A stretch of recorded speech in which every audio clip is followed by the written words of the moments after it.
Eu, como acabei de falar, e eu tinha dito, doutor Floriano, a quem meu companheiro de mesa, eu saúdo e quero colocar o seguinte: eu tinha trazido a visão do Ministério, vou deixar toda essa parte, porque eu acho que vocês já viram a necessidade que o Ministério também vê, e o Renilson deixou claro na sua fala de abertura, que a União não tem esse tipo de contrato, ou o Ministério da Saúde, com nenhuma organização social direta ainda.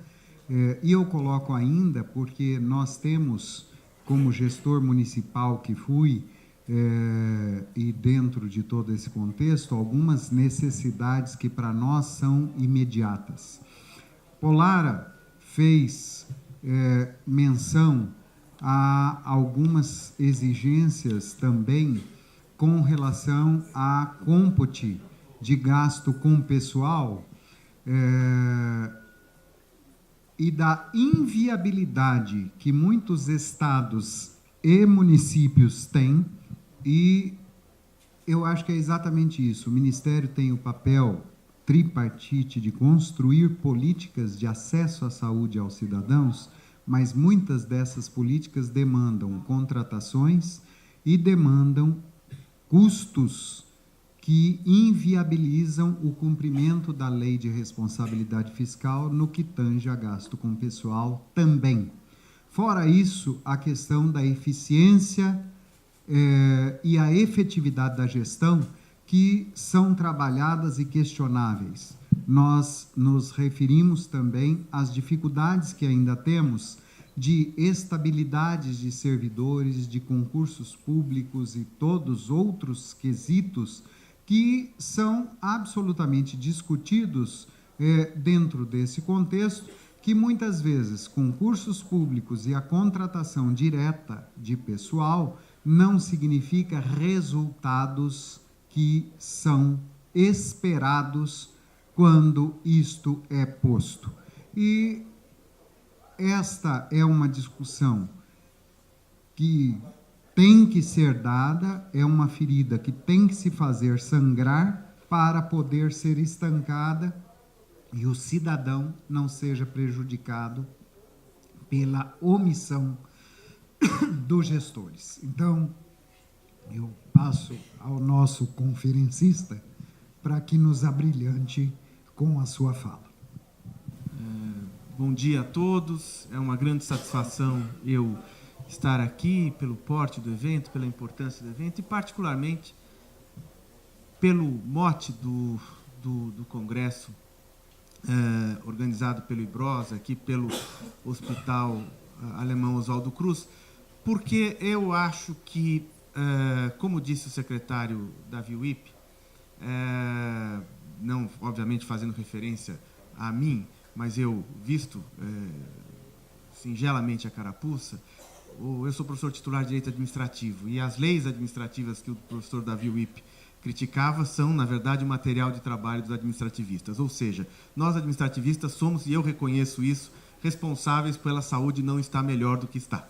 Né? Então, assumindo essa culpa, né, que o direito administrativo, por bons motivos, mas má condução, acabou por trazer, eu acho que nós estamos diante de um tema onde o direito administrativo e, de certa forma, a lei permitiram um grande avanço na saúde, que é o tema das organizações sociais.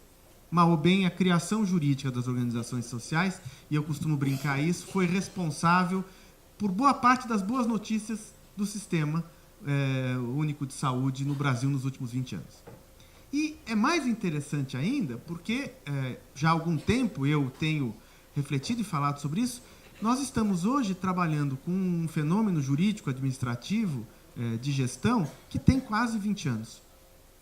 E que, portanto, tem uma história para ser contada, uma bonita história, né, com passagens duras, com passagens alvissareiras, né, mas uma bela história a contar, que, obviamente, nos 20 minutos que eu farei aqui a minha palestra, não vou esgotar. Mas o fato é que temos hoje um grande legado, um grande itinerário percorrido e desafios gigantes para ainda enfrentar. Não obstante esses desafios, E esse legado, né, vimos aqui várias referências a pesquisas, a avaliações, a indexadores comparativos das unidades de saúde ou das regiões em que as organizações sociais atuam em face daquelas que são tocadas pelo Estado, propriamente por ele, né, pelo aparelho estatal. Os indicadores são brutalmente favoráveis à gestão das OS, em que pese ter havido, no passado, situações não elogiáveis. Bom, mas vamos condizer aqui que o fato de terem havido experiências de organizações sociais não propriamente elogiáveis não quer dizer que o modelo seja ruim. Se assim fosse, talvez tivéssemos que jogar fora o modelo de saúde pública, porque acontecem equívocos, né? Bom, aonde que ainda existem problemas que nós temos que enfrentar? O primeiro deles é, eu diria assim, a doença crônica que acomete as organizações sociais, que é a resistência que ainda existe no sistema à importância das organizações sociais e à viabilidade das organizações sociais, que perdura mesmo após o Supremo Tribunal Federal ter, de certa forma, se debruçado e dito: o modelo das organizações sociais é um modelo constitucionalmente perfeito ou constitucionalmente admitido. E aonde resiste, e aqui o tema já foi tocado, eu só queria voltar a isso, porque, embora gostasse de, após 20 anos, não ter mais que discutir isso, a resistência continua existindo. Resistência ideológica, mas resistência jurídica. Aonde que resiste a resistência, todos conhecemos, e por que ela não se sustenta? A resistência existe, claro, por interesses, e interesses na máquina pública existirão sempre, mas por um raciocínio muito equivocado. E esse raciocínio se pega em duas palavras que estão na Constituição: o adjetivo público na saúde e o adjetivo complementar no sistema de organização da saúde constitucional. Eu posso ver duas formas de entender o adjetivo público. Eu posso entender que a saúde pública é aquela saúde que só se realiza constitucionalmente se for prestada pelo núcleo duro do Estado. Portanto, só existiria saúde pública se o médico, o enfermeiro, o técnico de saúde for concursado e se o equipamento, o esparadrapo, o insumo hospitalar for licitado. Essa é a visão pública que se viabiliza pela forma, pela mera referência de regime jurídico. Posso ver, de outra forma, a saúde pública como aquela saúde que é universal, gratuita, de responsabilidade do Estado e organizada sob a égide das leis e pelas opções administrativas do Estado, que atende a todos os cidadãos e procura dar um serviço de saúde abrangente e decente. Eu tenho a segunda concepção. Regime é meio, não é fim. A Constituição não foi escrita para assegurar regime jurídico, estabilidade, garantia, licitação e emprego para administrativista. Ela foi assegurada para garantir direitos fundamentais. E o direito fundamental do cidadão que está lá padecendo na fila não é de saber que o regime jurídico do enfermeiro é concursado estável. Não é. É de ser atendido condignamente. Portanto, os modelos que o ordenamento jurídico oferece para o Estado, o secretário falou também de PPP, mas falemos das organizações sociais, e que são lícitos, porque inclusive o Supremo disse, são uma forma de consagrar a saúde pública. Ponto. Segundo equívoco, o complementar. Alguns leem complementar como se fosse uma concessão do Constituinte a uma transição para a saúde estatal. Ou seja, como tinha a rede conveniada, deixemos ela perdurar até que ela acabe, porque o Estado vai crescer o aparelho estatal e a rede complementar desaparecerá e o complementar não será mais complementar e depois acertamos as contas com o suplementar. Primeiro, nem a saúde pública, com envolvimento do privado, se resume a suplementar e a complementar, porque, mesmo no núcleo duro do Estado, o hospital gerido pelo Estado, pela máquina de administração direta, o particular está presente, porque insumos são licitados e comprados dos privados, equipamentos são comprados dos privados, os privados constroem infraestrutura hospitalar, etc. Nem o núcleo duro írrito, avesso a modelos que contem com a sociedade, e nem o complementar é um complementar em extinção. Ele é complementar porque a Constituição foi sábia de dizer: o gestor da saúde vai organizar a cada tempo a rede da forma mais eficiente possível, inclusive usando do mundo privado para complementar os serviços. Por exemplo, a experiência aqui em São Paulo com o Corujão da Saúde. É uma forma de complementar a insuficiência da rede. E nesse momento é extremamente relevante. Ponto. Portanto, eu sei que aqui todos são convertidos. Estou pregando para convertidos. Ou quase todos. Mas eu quero insistir com os senhores no seguinte sentido. Não há vergonha, não há bypass, não há qualquer gambiarra jurídica em dizer que as organizações sociais não só são lícitas, como disse o Supremo, como são um instrumento fundamental para organizar a saúde pública. Portanto, quando alguém falar que a organização social privatiza a saúde, riam. Um professor de direito administrativo está dizendo, isso é pataquada.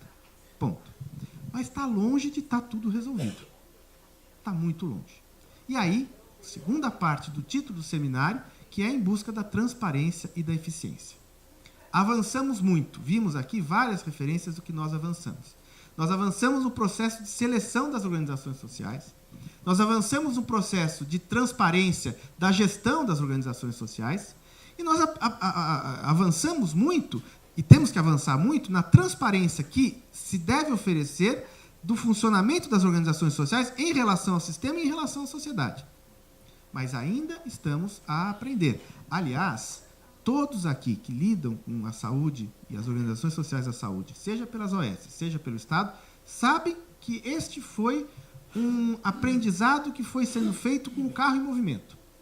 Ninguém concebeu um modelo ideal de OS e aplicou. Isso foi sendo feito, aliás, antes mesmo da lei das OS. Né? Havia já experiências, o INCOR é uma experiência, o modelo lá do Hospital Pérola Baito era uma experiência. Isso foi sendo incorporado à vivência das organizações sociais. E aonde que nós podemos e devemos avançar em relação a isso? No que tange ao tema da transparência, eu acho que nós temos que trabalhar com 3 planos. Não está espraiado para todo o Brasil, onde há adesão ao modelo das organizações sociais, a transparência absoluta no processo de seleção e recrutamento das organizações sociais. Esse modelo que o Estado de São Paulo relatou aqui e que o Ministério está tentando difundir é extremamente importante para reforçar a presença das organizações sociais. Nós temos um grande esforço a fazer no sentido de tornar transparente a escolha das organizações sociais. E quando eu falo transparência, quando eu falo procedimentalização, eu não estou falando licitação Lei 8666, que é outro veso equivocado. A Constituição manda que os processos de seleção de utilidades públicas, o processo de seleção de contratações públicas, sejam submetidos a princípios da objetividade, da isonomia. O Supremo disse isso explicitamente. A Constituição não diz que a única forma de atingir objetividade e isonomia é com a Lei 8666, que é uma lei feita para contratar contrato de empreitada de obra. Portanto, esta transparência precisa ser procedimentalizada e ritualizada de modo a atingir 2 objetivos. Primeiro, a objetividade, a isonomia, né, tranquilamente, e, de outro lado, a aderência do que se quer selecionar. Porque você não necessariamente está buscando uma OS que oferece o menor preço. Né? Você está buscando a OS que se adequa àquele modelo. Segundo ponto, aprendizado longo, a transparência interna à OS nos seus processos e procedimentos. A OS não tem que fazer licitação 8666, mas tem que ter um registro de como ela faz os seus processos de tomada de compras. Ela não vai fazer concurso público, contratar a Fundação FUVEST para fazer um vestibular, etc. Mas ela tem que ter um processo que tenha ritos e algum tipo de transparência na seleção e escolha dos seus recursos humanos. Porque não vamos sustentar aqui qualquer argumento de viabilidade das OS se as OS servirem para nepotismo cruzado. O modelo cai. Né? Ainda que possa se recrutar um bom médico que passa o processo de seleção e tem um primo que é vereador na cidade. Uma coisa que vai. Então, o segundo passo, a gente ainda tem muito que aprender e já há experiências e acúmulos, e esse esforço do Ministério e das secretarias de saúde de difundir as boas práticas é fundamental. Né? Melhor ainda do que fazer um regulamento de compras das OS, que vai engessar de novo o sistema. Né? O bom combate é o bom combate que estava sendo aqui narrado pelo secretário Pote, ou seja, temos que fazer uma discussão sobre não aplicação da lei de responsabilidade fiscal, de não aplicação de isonomia entre o médico que está na OS e o médico da carreira pública. Porque senão você vai continuar não tendo médico no hospital de periferia, porque você não tem um incentivo para poder fixar o médico que legitimamente prefere trabalhar nos centros. Né? E, por fim, nós temos que ter uma transparência, inclusive uma discussão transparente sobre a questão das contas das OS. Menos para dizer, e temos que dizer, que não pode haver desvios, e para enfrentar questões importantes. Por exemplo, resultado positivo, superávit de uma OS, não se confunde com lucro que a OS não pode buscar.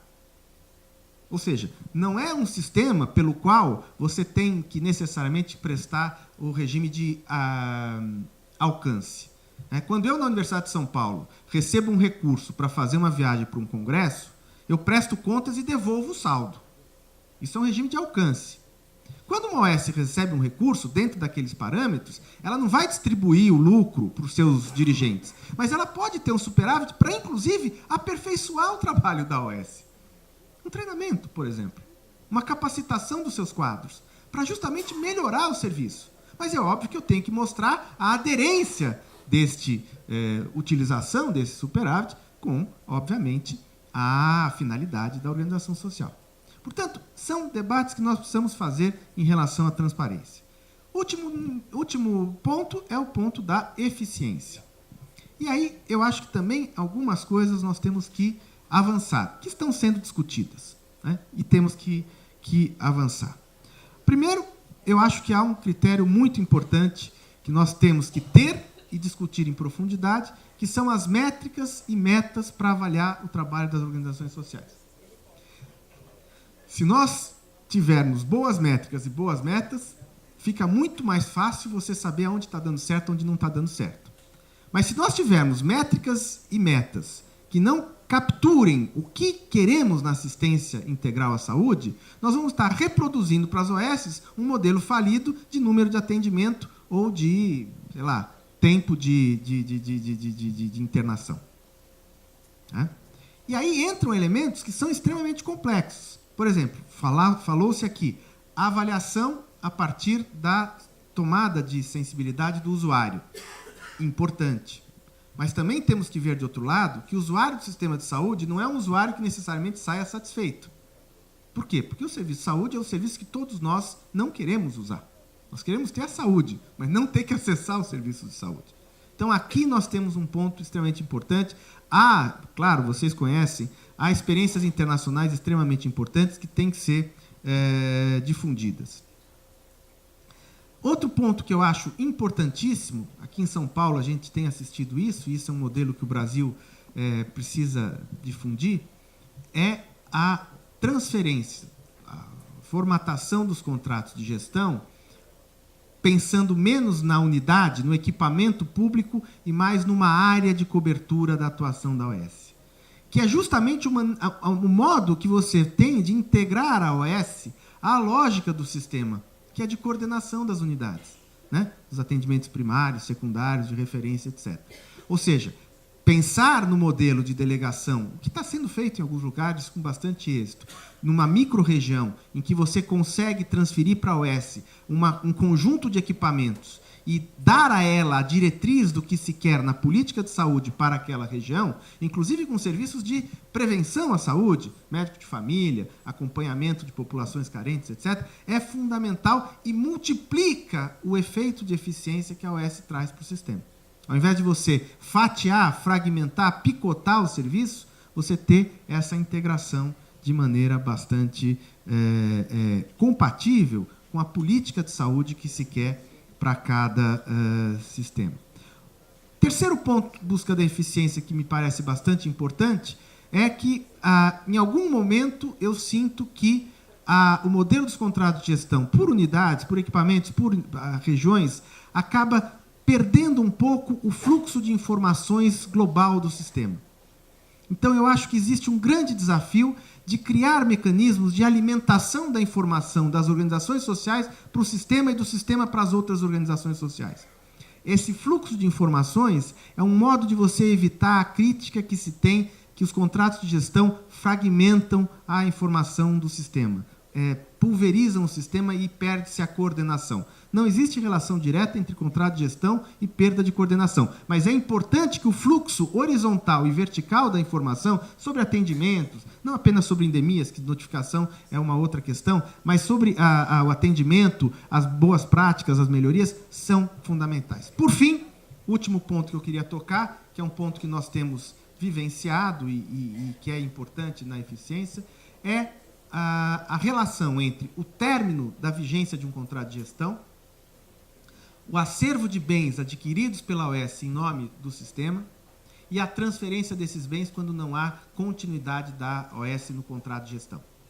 Essa é uma questão extremamente sensível, essa é uma questão que em todas as delegações para os particulares de atividade pública existe, mas no âmbito das OS, ele vai e tem criado, e é verdade que isso não é novidade, vai demandar um grande esforço para nós aprendermos como se faz a passagem de bastão entre organizações sociais e das organizações sociais para o Estado, quando existe a retomada ou a extinção, por qualquer razão, do contrato de gestão.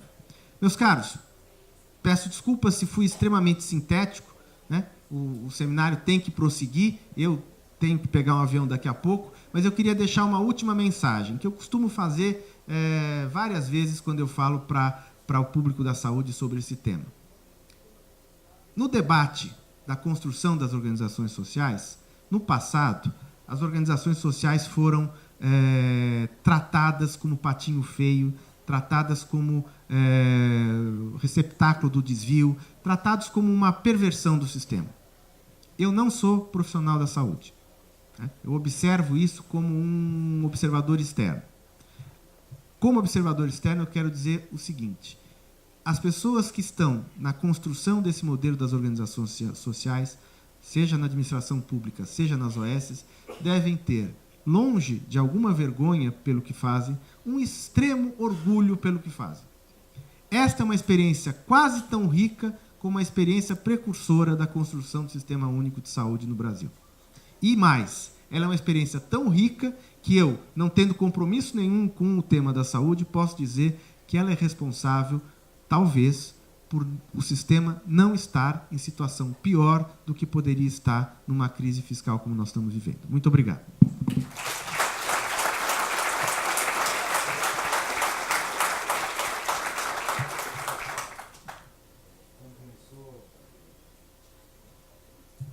Compensou a minha fala anterior do excesso de slides, porque a minha apresentação era mais curta, e garantidamente nos brindou com um tema e com uma exposição que nos traz a várias reflexões. E eu acho que o encerramento fez, de fato, o desfecho de tudo. Nós não temos vergonha daquilo que nós temos certeza que estamos fazendo e fazemos bem feito. E em prol de melhorar para alguém ou alguma coisa. Então, dentro deste contexto, todo esse histórico e toda essa evolução, ela se resulta na aprovação e na satisfação do usuário que se beneficia e que recebe o atendimento prestado pelo trabalho das OS, né?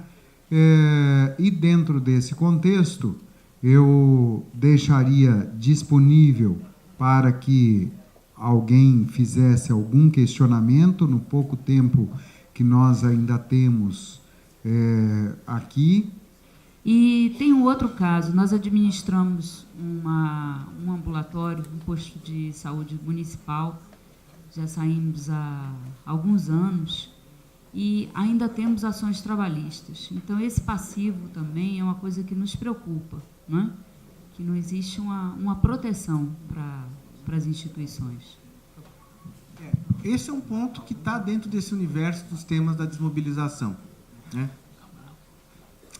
Uma das soluções que é possível de se construir é que, uma vez fixado o prazo do contrato de gestão, haja uma disponibilidade de verba que vá sendo transferida de provisionamento para essa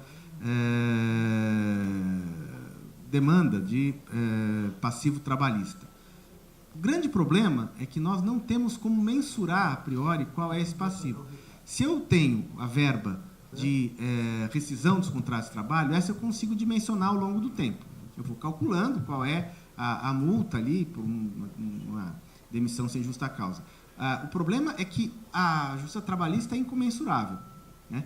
E aí, as soluções possíveis para isso, que são de transferência do passivo ou de acautelamento pelo poder público até um certo valor, elas são soluções que envolvem o orçamento, né? O qual também é definido a cada ano. Então, esse eu acho que você tem toda a razão. Esse talvez seja um dos problemas mais nevrálgicos nessa desmobilização.